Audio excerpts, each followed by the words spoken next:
केहू देव न हो दुनिया में कैलाशी जाइसन कोनो धाम न धरतिया बकाशी जाइसन।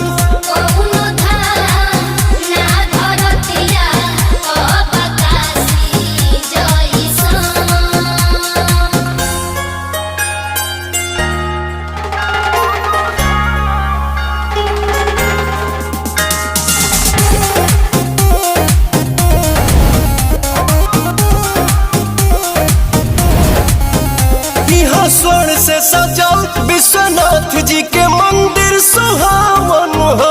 88 गो घाट बहे गंगा जी के धार जहाँ पावन हो।